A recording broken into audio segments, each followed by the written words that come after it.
welcome to episode 121 of Genn and Millie. We're a Gen Xer who is now 50 years old and a millennial who helped me with math just a bit ago. She's 31. Share the strength-based perspective through which they view the world. We are your hosts, Allison and Tess. Hi, Tess. Hi, Allie. I'm so glad that you're here to help me with math, to help me with technology, to help me with all the things that I don't know. I'm the youngin', so it makes sense. You are the youngin' anymore. When I teach, I'm reminded of that all the time, right? I teach people in the Gen Z generation, and their references and their language and the social media things. I'm like, oh my gosh, it's a whole different culture. Like, it is a whole different, like... Okay, so what I want to say, I'll just say it, is boo effing who. I mean, welcome. This is where I've been for the last couple of decades. Welcome. Welcome to the club. Yeah, it is. But it's fascinating, really, all there is to learn if we choose to. Yeah. From new perspective, from new technology. I was in the room when the TikTok ban became unbanned, or how do we say that? When the short-lived ban was lifted, which I have so many thoughts about that. Yeah. But yeah. I was in the room with my nephews. Okay. We were celebrating family Christmas the day after my birthday party, and first of all, I had one of the worst hangovers of my life. Number one. Number two, I was just like in observation of them. They were all like, oh, TikTok is back. And I had deleted the app from my phone well over a year ago because it was literally taking over the very short amount of free time that I had. Yeah. The very limited amount of free time that I had. So I was in the room when they were so relieved. And as a side note, the message they received was that President Trump had brought this miracle to them, which I thought was very interesting marketing. And my word on this whole thing is interesting. That's the word that I'm going to choose to use here. But anyway, yes, Tess, welcome to now your 30s, where you will learn from the youngins who may use language. They may introduce you to things. What I also am delighted to witness is the return of things that I would call our old school.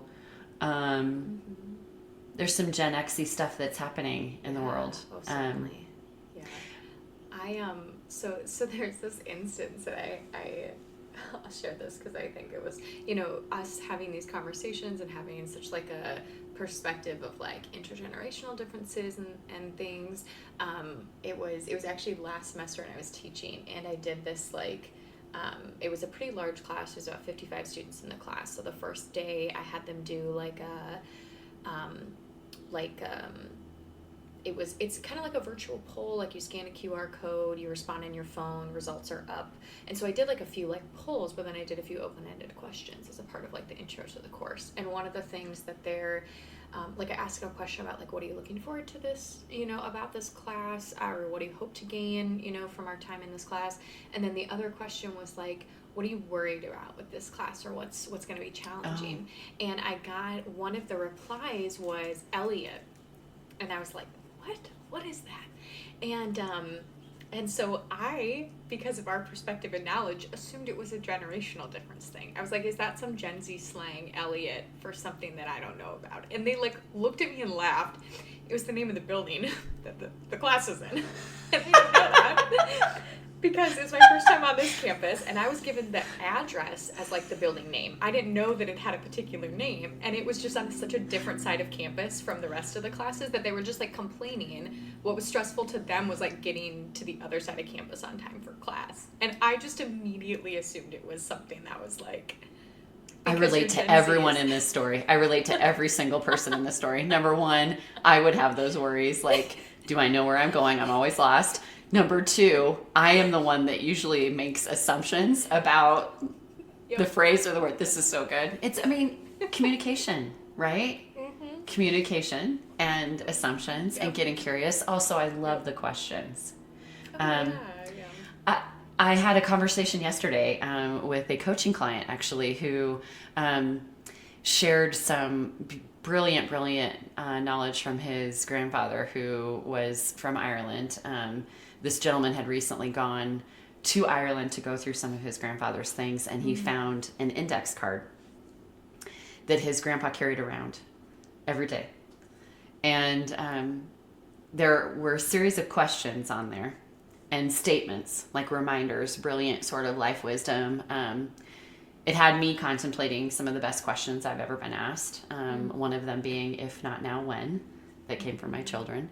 A question I love to think about. Actually, it's more of a statement, and it came up on my time hop today from David Shapiro. How you spend your time is a direct reflection of your priorities. But there were 2 specific, there was like 5 bullet points on this index card that this gentleman shared, and he shared the picture with me of his grandfather's contemplations. Yeah. And one of them, the first one, was, how are you spending your time? And then a series of others. And then the last one was, let them worry. And I asked him about that, and he said his interpretation, because he now carries this index card around, the grandson. His perspective on that statement was that he is often the worrier. And so letting others own their own responsibility in things. So I love that you're asking the questions around what are you most looking forward to, but also naming the what are you worrying about, so that we can let people have ownership about that and also feel seen and heard. I'm sure other people can relate to that.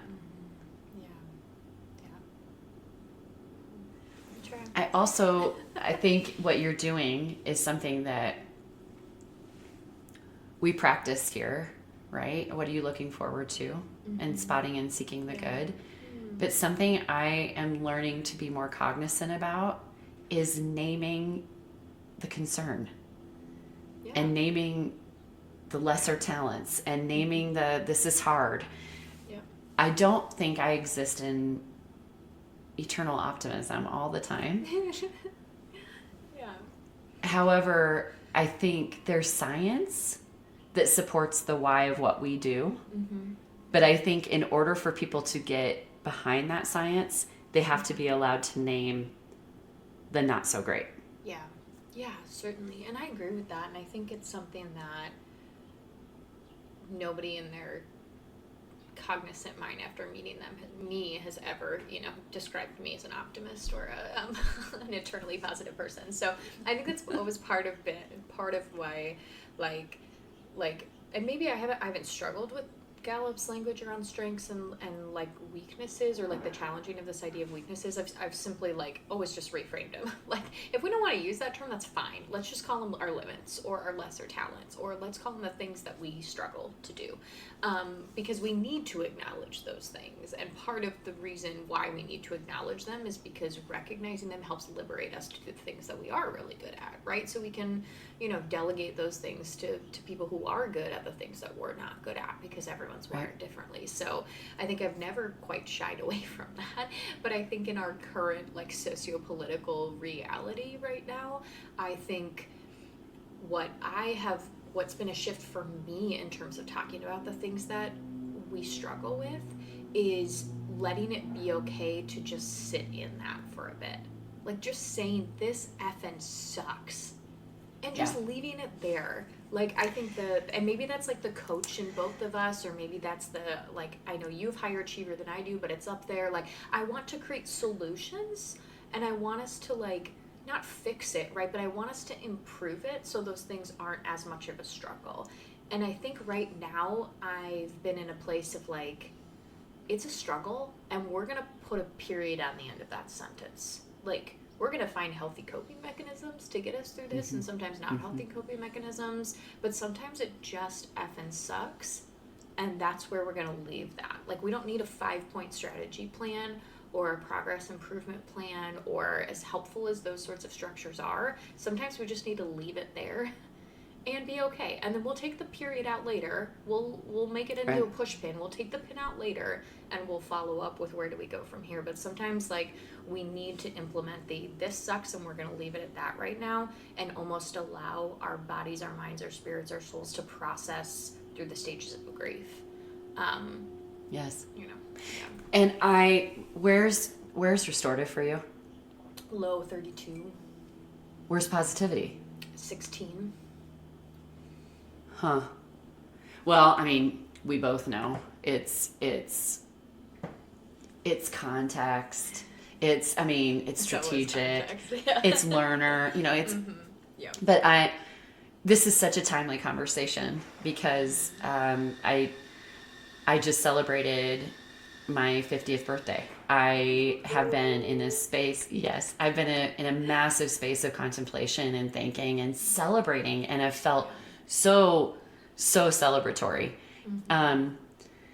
This is really a timely conversation for me because I got some really interesting wisdom from my stepdad, and I'll read it. Now, I want to keep in mind, it's important for me to name, Ras and I have had a really, really rough road to today. And we now have a remarkable relationship. And we did not for the majority of my years, until I was probably 30. And my eternal optimism and ability to see the good and forgive, and his ability to see me past my mistakes, have empowered us to be able to have the relationship that we do.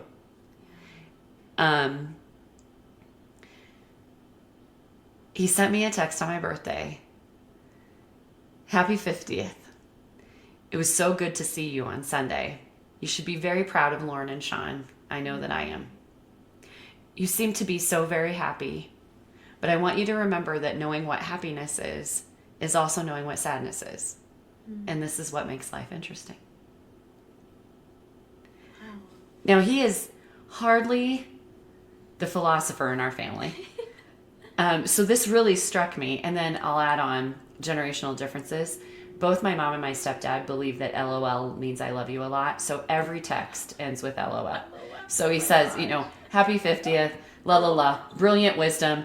Knowing what happiness is knowing what sad is. That's what makes life interesting. LOL. So let's name that first. I was so and am so currently happy that literally the pictures from my birthday party, people kept saying, "Oh my gosh, was this a surprise?" And I said, "No, it wasn't a surprise." And they're like, "Well, you just seem so." I am just so delighted.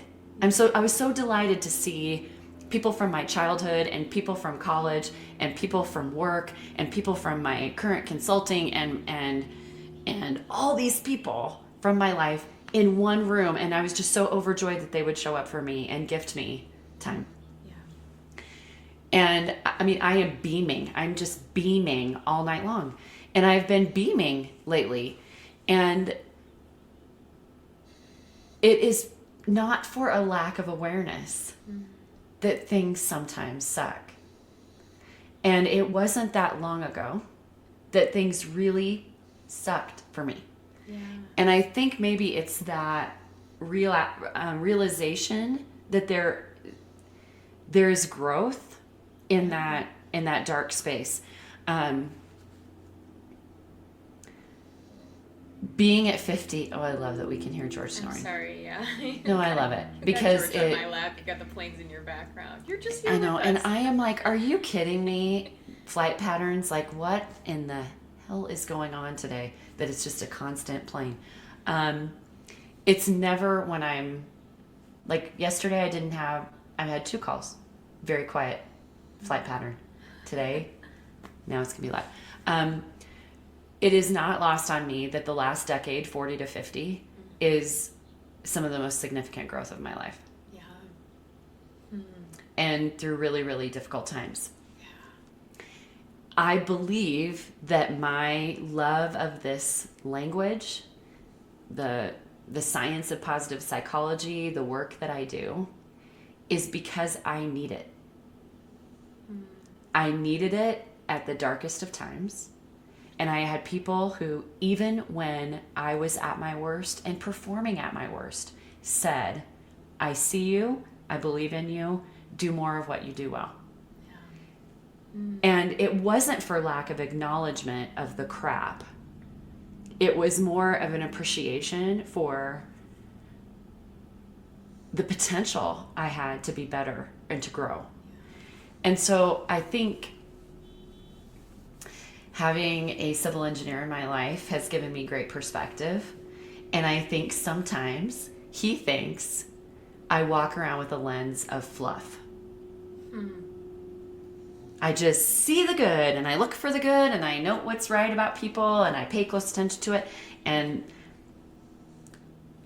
it has really created space for me to think more broadly. Because it isn't that I don't center myself in truth and realism and knowledge of all of the absolute shit in the world, but I choose to focus on these tiny little shiny spots and try to draw attention to them. And you don't negate the big hard things either, but you interpret them differently than our default is, which takes practice, right? Like we're all experiencing the same reality of what's happening right now. But people have very, very different views on what that reality is. And that's up to their own interpretation of their own life experience and intersectional identities and perspective on life. And you've done a lot of the work of learning to interpret things differently than maybe the default is, which is maybe to complain and to grumble and to be frustrated. And so, yeah, I think it's interesting when you say this last decade of life, because it immediately made me think of, I mean, I was there for that whole decade of your life. I met you at the beginning of that decade of your life. And I started my internship at Teammates in 2014. And then I studied abroad for that year, but I really came back in 2015 and did another year of interning and then came on full-time in 2016. And so like I knew you all through that, and it's been really, I think it's been amazing to see how you have managed those difficult times and how you've grown through them. And I would say not just grow, which I love that term, and I love that you talk about all the growth that you've witnessed in yourself over the last decade.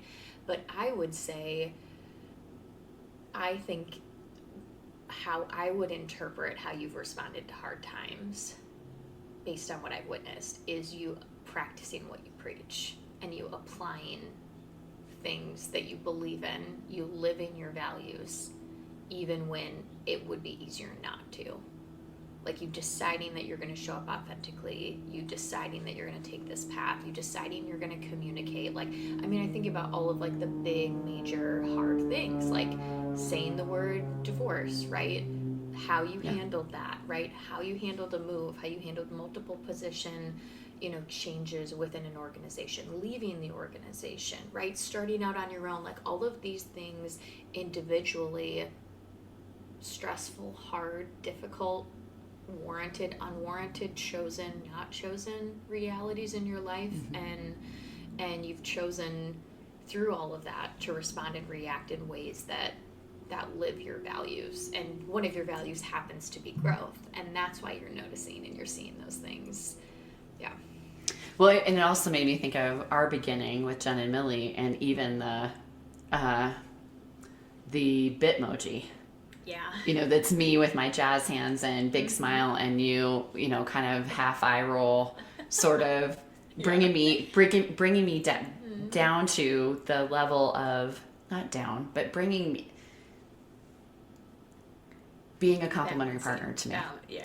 balancing me and being a complementary partner to me, because you have always centered yourself in integrity, in truth, and in the research and in the facts. And I was chatting with a coaching client about complementary partners. So when I take a look at somebody's full 34, and I love that Gallup gives people that so freely now, but I also don't love it. Yeah. Because what happens is people go right to the bottom. And so my exercise with them, if I have an hour-long coaching call, an introduction to someone's strengths, we center on their top 5, talk a little bit about 6 through 10, and then I do an activity where I name the 31 through 34, and I describe it. I describe each of those strengths, and I have them get a piece of paper out and jot down the people in their life that this might sound like. Yeah. So if you were doing a coaching call with me, I would, be thinking about who in my life has high analytical, and who loves a good spreadsheet, who loves logic and reason, who thinks about, I don't know, gas mileage before they purchase a car. Those are people who are complementary partners in my life. Also, so wait, I'm sorry, you don't think about gas mileage before you purchase a car? So I use this example a lot. When I bought the Bronco, ooh, Sean, Mr. Analytical, Mr. Deliberative, comes to me and he's like, hey, that's a big decision. How'd you go about making that decision? And I was like, well, what do you mean? He goes, well, what's the interest rate? I said,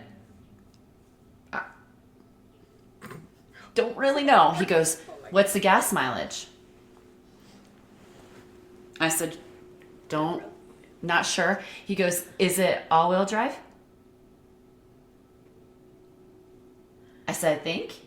And he said, I need to understand how in the hell you arrived at this decision. And I said, I liked it. It felt right. And he said, and that, Mom, is the difference between you and me. He said, you make decisions based on feelings, and I make decisions based on fact. Okay, now feelings. Intuition, which but feel. Intuition. Yeah, that's a feel. But I would say your intuition is guided by decades of taking in data, taking in situations in your own life, how you respond to them, how they benefit you or don't benefit you. Intuition is not just feeling, right? And I feel like I want to challenge that, right? Like, that's just saying, oh, you have a bleeding heart, right? That's that label, right? It is not, your feelings, your response to things, but also your intuition. Even feelings, they're guided by data. It's guided by how you have felt in similar situations and what the outcome has been and what that's meant for you, right? It's Fair. A different kind of data. Right. Yes. That is so well said that I'm writing it down. Tell Sean. He and I can have a conversation about that. There's plenty of people I have to tell, not just Sean. But I do think it's a different kind of data. It's a different kind of gathering of data. It's a different kind of fact finding for Absolutely. Me. And the Bronco has worked out just fine. Had it not, this would be a little bit of a different story. But I do think that when I talk to people about their strengths, it's important that I know that they want to talk about their lesser talents. I know that's what they're looking at. I know they're thinking, oh, but I'm not this, or I want to be more of this. The science of this, the whole instrument's discovery and development was based on the study of successful people. And a researcher finding over decades of interviews that successful leaders had a common characteristic, and it was that they knew their talent and leveraged it. Yep. That's the data for me. Mm-hmm. Yeah. When I saw that and learned that, I was like, this just isn't warm, fuzzy. It totally aligns with my values, and it totally aligns with what I'm good at. I love sitting next to somebody on a plane and asking them what they're proud of, because number one, those are the kinds of conversations I want to have. Yeah. That just makes me have a better day. Number two, it makes me believe they're going to have a better day. And why not? But number three, there's data that supports conversations about what is right about people is going to lead to higher levels of engagement. All the stuff we talk about here all the time. Yeah. But I saw it in the pictures and in my face and the way that I felt in coming into 50. Yeah. Like I learned so much from 40 to 50, and you are right, Tess. You have been present for a great deal of that challenge.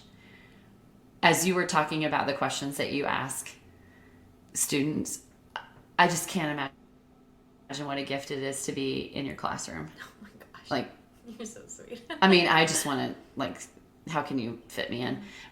But it's your openness to witnessing learning in others that is so unique. Like you yes, context helps, but it's like that Professor Tess who is you see the petri dish before it's even known as a petri dish.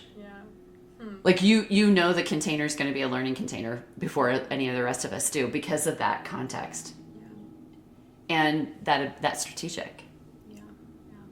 Yeah, it is interesting as you were thinking about that, and like your last decade. I mean, you've known me for the same last decade, right? Which for me was from 20 to 30, which arguably is a time for growth, the most amount of growth for most people, right? Massive. So, yeah, that is wild to think about. And if we were to look back at you coming in as an intern, fresh-faced 19-year-old teammates, to now leading the class. Yeah. I mean, Tess, that's the most incredible decade of both the student and the teacher. Yeah, it was, we're just getting started with the new semester, and I'm teaching 2 classes this semester, and one of them is, again, social theory, and so I was talking to the class, and I was telling them about, like, how I was taught theory, right, and how I there are elements that are beneficial to a kind of lecture style with a little bit of discussion, but that's not how I teach theory and not how I approach it. And like, it's very application and discussion based, because what is the point of theory if you can't apply it to what's happening in the world around us today?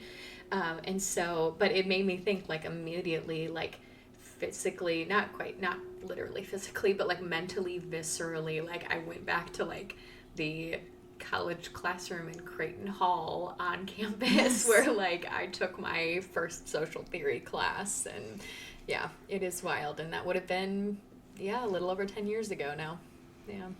I think it's important for our leaders our leaders too, and our listeners. Our listeners are all leaders. Yes. I think it's really important for our listeners to think about the last 10 years. I mean, if I could ask anything, it doesn't have to be a milestone birthday for you to reflect on the last 10 years and your moments of growth and your how you're celebrating it. I want to name too that, and I want us to talk about our words of the year, but I want to name too that this is probably the most meaningful birthday I've had when it comes to the way that people have chosen to gift me recognition. I feel so seen and so known in the way that people have reached out. My best friend Katie is doing one of the most remarkable and thoughtful honoring of my birthday through stories. And I am quite in awe of the time and effort that she would put in to gathering these stories, but feeling so seen and known that's everything to me, right? Like, that's people taking time to record something and send it to her. Amazing. My team at Wild took the time to write about my word of the year time and how they experienced time with me. Some of the most meaningful statements about how I uniquely show up in the world. Lauren spent a lot of time on the party and her toast. Sean, very simply, gave a toast to Mom on Tuesday night at dinner. We had a very just us dinner with Sean and Shannon and Danny and me. And Sean did the toast, and he said, cheers to the greatest influence in my life. And I mean, I feel so seen and heard. And that's what I try to gift to others. I want people to feel seen and heard, but I feel so seen and heard.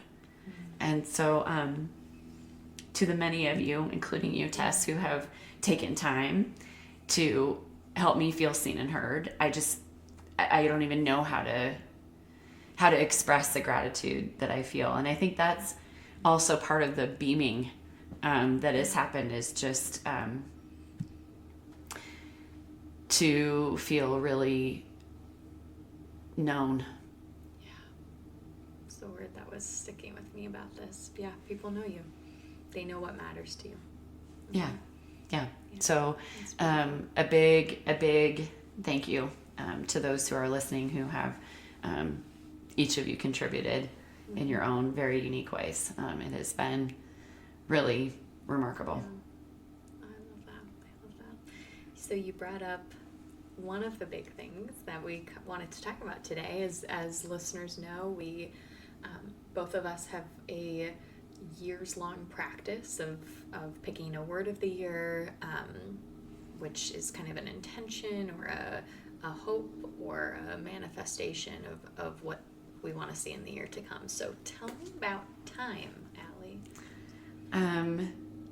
I looked back at previous words, and the word chooses you.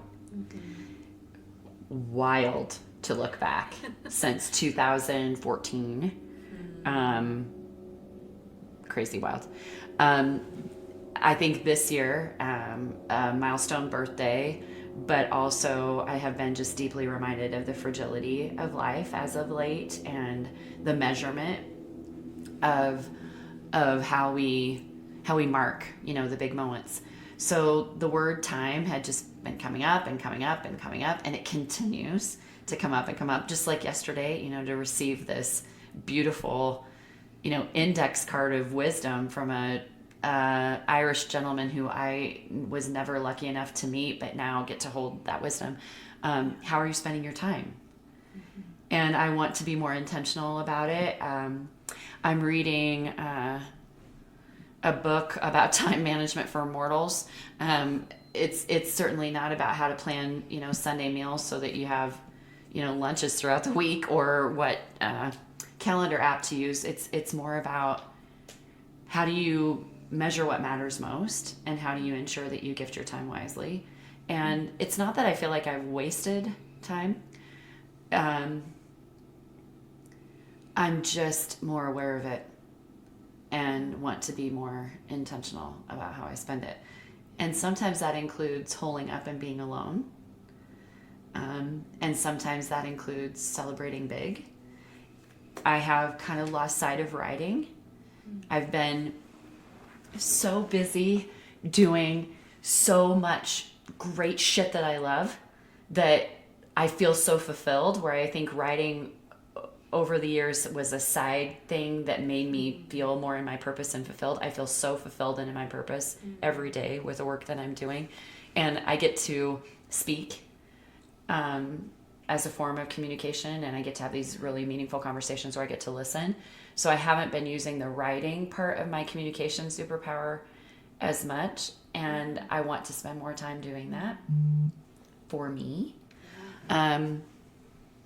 So it was time to have a word that helps me be in both the celebration of these amazing moments that I have, and the reminder of the limits. Yeah, that's beautiful. I love that. And I'm super excited for you to share about your word. Yes. So, as many people know, I with high adaptability and adaptability appreciating the aesthetic, I feel like I'm more, when I think about my word of the year, I'm more grasped onto like the intention behind the first word that seems to resonate, right? Like, so if a particular word comes to mind as I'm thinking about it, I sit with that word, but I'm like, what is it about that word that's compelling? Because then I go to the thesaurus and I comb the thesaurus. And then I look at the thesaurus jumping off point from other words that compel me from the initial word, like almost like a decision tree model, right? Of like working through to find what the best word is that both sits at the intention most authentically of what compelled me, but then simultaneously is a word that I want to think about a lot, like is a thoughtful, beautiful word, right? And a word deserving of your attention. Yes, right? Yeah, So, yeah. I mean, I've been doing this back to 2018, and I mean, I've had words like contemplation, equilibrium, integrity, momentum, right? Like these, like, they're great words, right? They are. And so the first word that came to mind for me, I went and did this same process, and it has failed me because no synonym has quite resonated with the feelings of the very first word. And it's not that pretty of a word. And it's kind of driving me nuts. And the more that I think about it and the more that I overthink about it, I'm like, okay, well then I guess it has to be my word. So my word of the year for 2025 is ready. And the intention behind that is, of course, the preparedness that I've done, and prepared being a slightly nicer word does not resonate the same way. That was one that popped up in the thesaurus. But that would have been that takes on such a different tone, right? And that's this idea of like even I was very thoughtful. Like my word of the year last year was inspired, not inspiring, right? Not inspiration, right? It was this like I will be inspired. Like to be inspired, right? Which is more of a passive, verbiage of that. But it was what sat in my spirit in the way that I was thinking about the year ahead. And so the word ready, which is one that is far too common for my liking of a word of the year. We use it all the time. Like, are you ready? Are you ready yet? Are you, like it's everywhere is the word. But there's something about it's both, retrospective and prospective, right? It's both, it meets all paces and orientations of time, past, present, and future. It alludes to work of preparation that I've done, but work of preparation to step into something. It's not just about preparation. It's about what's coming next for me to step into. And as I thought about all of the hopes and dreams I have for the year, I'm almost finished with my dissertation draft, so I am on track and preparing to defend in May and graduate. Officially be Dr. Starman, stepping into that, hoping and been on the job market, so hoping to step into bless you. Goodness, sorry. But like hoping to step into a faculty position, right? And so that's not just preparing for that kind of position, it's like so it's not just a preparation for that, it's like I'm ready for that. Like I've prepared, but also my demeanor, my mentality, my emotion, it's not just preparing to step into that position, it's being ready for all that position will bring into my life. So there's something, it seems way too common for the liking of my individualization and adaptability blend that likes an aesthetic word and likes things to be unique. But at the same time, my normal process from the last 6 or 7 years has not panned out, and so I listen to my intuition of what resonates the most with me, what is the energy I want to put out, but also what are the things that I hope will come into my life for the next year. And that I couldn't unstuck that word. I couldn't get rid of it in the way that I generally tend to shed the layers of my first words to get to the word that I really want to. Dr. Starman, I would love for us to contemplate your words that you gift your students, your questions that you gift your students. So what are you most looking forward to? And what are you most ready for? And what are you most worried about?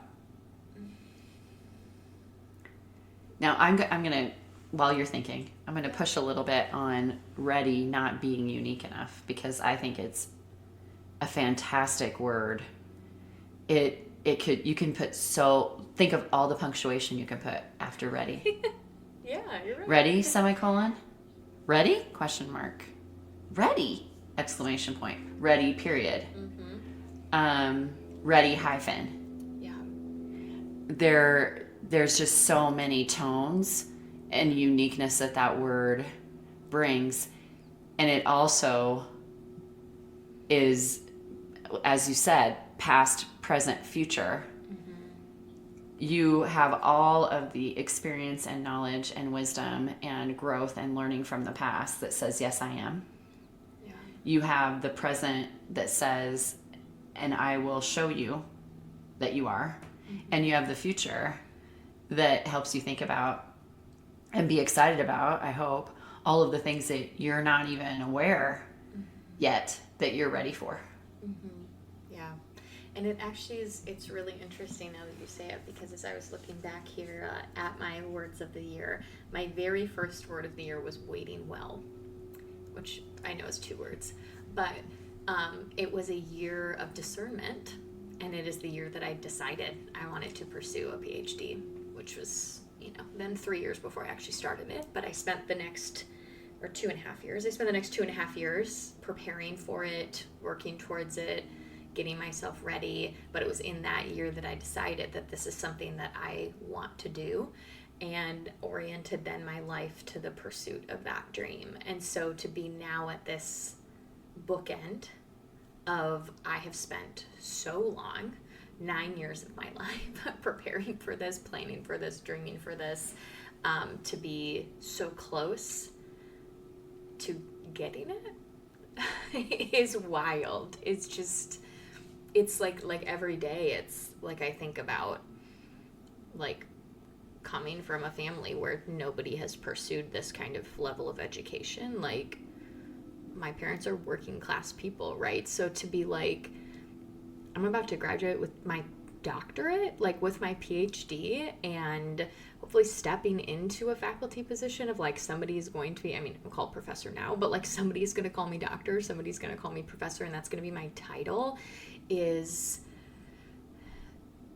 amazing, but also just so weird. It's so weird. And I don't quite know how to think about it or feel about it. And that's where I'm also like, there's something in ready that I need to also identify my emotions, right? Because when you've worked towards something for so long and you get it, what do you do next? What do you do? Like all of my energy and effort has been oriented towards this. And I'm excited for what happens when I get it, but I'm also like, I feel like I'm going to have, like, I'm going to be twiddling my thumbs, I think, come May. like, you know. And think about what your strengths need when you have reached a perceived bookend. Yeah. You know, what do you need to celebrate that, but also to say it's just beginning another series of bookends. You've always been Professor Tess. I mean, look at the pictures. Look at the pictures of 8-year-old you. Think about the conversations we've had about that desk. And you've always called me Professor Tess, which is always. I mean, because you're one of my greatest teachers, and you've always been the researcher soul that helps me think about what supports what you're saying, what supports what you are presenting. You know, I hope I say this in every single podcast, because I say it in every single presentation. You made me better at what I was doing. And I've been thinking about that a lot lately, that I think part of the reason I'm good at what I do now is because I had so much practice training volunteers. Yeah. When you train volunteers for 3 hours and you try to equip them with huge safety rules and basically try to equip them to have a relationship with a kid from 3rd grade all the way through college in 3 hours, and you have no idea where they're coming from, you have no idea their experiences, you have no idea what their expectations are. You have to get pretty damn creative with how you teach. And you made me a better teacher and presenter and speaker and consultant and just overall human, because you said, make sure you've got the data that backs up what you say. And we were and are a powerhouse when it comes to the complementary partnership. So yes, you've always been Professor Tess, and I'm just excited that, we can officially call you Dr. Starman.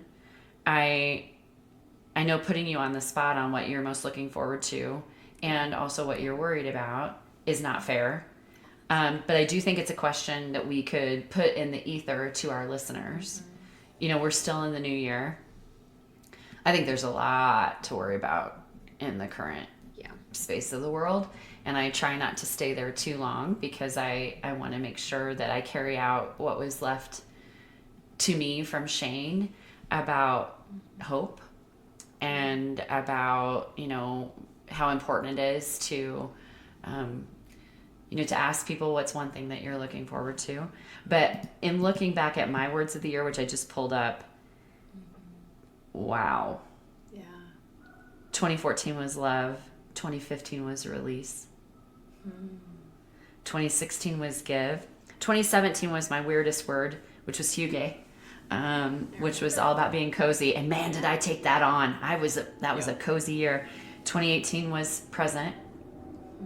2019 was worth. And when I chose that in January, I had no idea what was coming my way in April. I had no idea what that summer was going to look like, and I had no idea what that fall would be.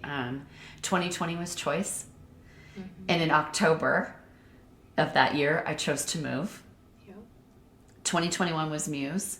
And my goodness, did I have fun with Penny Lane that year, 26 shows. 2022 was chapter.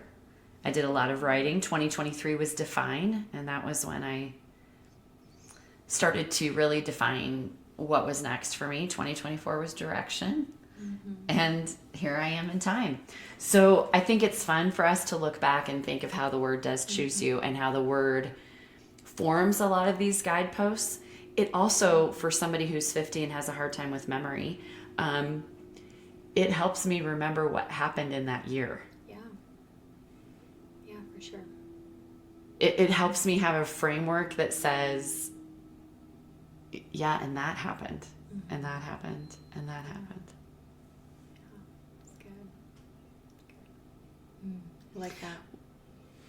So, given that, we're kind of nearing when we normally tend to wrap up. So maybe we'll leave these questions of what are you looking forward to, and what are you worried about, for another time, or to hear from our listeners. But overall, what we'd love to hear from you all in terms of action items or questions for you to contemplate is what has the last decade of your life looked like, as Allie has charted this milestone birthday and did some reflection on her own decade.